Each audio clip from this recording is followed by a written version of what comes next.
قرآن پاک کی تلاوت کا جو کلچر ہے وہ تقریباً ہمارے اندر بڑا مان پڑتا جا رہا ہے۔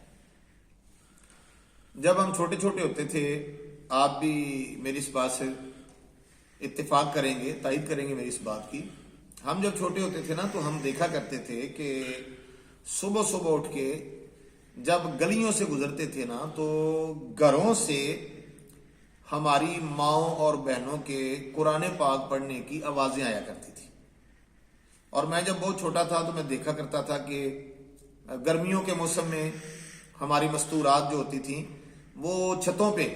مکانوں کی چھتوں پر قرآن پاک نماز پڑھنے کے، فجر کی نماز کے بعد روشنی ہو جاتی ہے نا، تو چھتوں پہ وہ قرآن پاک لے کر بیٹھ جایا کرتی تھی اور قرآن کی تلاوت کیا کرتی تھی۔ اسی طرح دیہاتوں کے اندر بھی مکانوں کے چھتوں پر اور گلیوں سے گزرتے ہوئے بھی آوازیں آیا کرتی تھی، مردوں کی بھی قرآن کی تلاوت کرنے کی، عورتوں کی۔ لیکن آج کے زمانے میں وہ جناب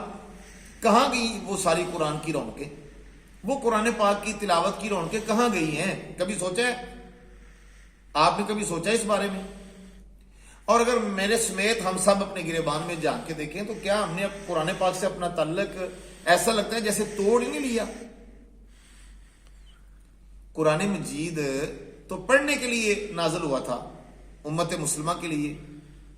اپنے آپ کو سنوارنے کے لیے، سیکھنے کے لیے اور زندگی کے آداب سیکھنے کے لیے۔ قرآن پاک وہ کتاب ہے کہ جس کے اندر اللہ تبارک و تعالیٰ نے ارشاد فرمایا وَنَزَّلْنَا عَلَيْكَ الْكِتَابَ تِبْيَانًا لِكُلِّ شَيْءٍ۔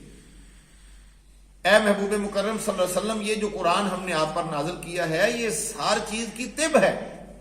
کائنات کی ہر چیز کا ذکر اس کے اندر موجود ہے۔ اور ایک دوسرے مقام پر اللہ پاک نے فرمایا وَلَا رَطْبٍ وَلَا يَأْبِسٍ إِلَّا فِي كِتَابٍ مُبِينٍ۔ کوئی کائنات کی خشک چیز ایسی نہیں ہے اور کوئی تر چیز ایسی نہیں ہے کہ جس کا ہم نے ذکر قرآن کے اندر کر نہ دیا ہو۔ تو قرآن پاک، اور ہم نے تو صرف رمضان کے مہینے کے لیے اس کو خاص کر دیا ہے، وہ بھی قسمت والوں کو، وہ بھی ضروری نہیں کہ سارے بندے ہی قرآن رمضان کے مہینے میں پڑھتے ہیں، وہ بھی قسمت والے۔ کبھی وہ وقت تھا کہ قرآن پاک ہم پڑھا کرتے تھے، تلاوت کیا کرتے تھے، اب ہم نے قرآن پاک کو رکھا ہوا ہے صرف یا تو رمضان شریف کے مہینے میں تھوڑا پڑھنے کے لیے، یا پھر جب بیٹی کو گھر سے رخصت کرتے ہیں تو ساری زندگی چاہے اس بچی کو ہم نے قرآن پڑھایا نہ ہو، سکھایا نہ ہو، اس نے کبھی پڑھا ہی نہ ہو، لیکن جب گھر سے رخصت کرتے ہیں تو اس کے سر کے اوپر یوں قرآن پاک رکھ دیتے ہیں۔ ٹھیک ہے، تو سر کے اوپر قرآن رکھ کے گھر سے رخصت کرنا اگرچہ برکت کا باعث ہے، میں اس کے ساتھ اتفاق کرتا ہوں، بڑی برکت والی بات ہے کہ قرآن کے سائے میں بیٹی کو گھر سے رخصت کیا جاتا ہے، بہن کو رخصت کیا جاتا ہے، لیکن اس سے قرآن کا حق نہیں ادا ہو رہا۔ قرآن کو سر پہ رکھ کر بیٹی کو گھر سے رخصت کرنے کی بجائے بہتر یہ ہوتا کہ وہ بیٹی کو اپنے سینے میں بھی قرآن لے کے گھر سے جاتی۔ آپ اس قابل اس بچی کو کر دیتے، اپنی بیٹی کو، اپنی بہن کو، اس کی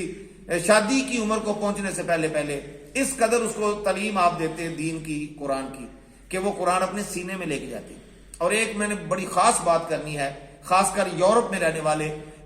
ان لوگوں کے لیے جو کرائے کے مکانوں میں رہتے ہیں نا، کرائے کے مکانوں میں رہتے ہیں، وہ قرآن پاک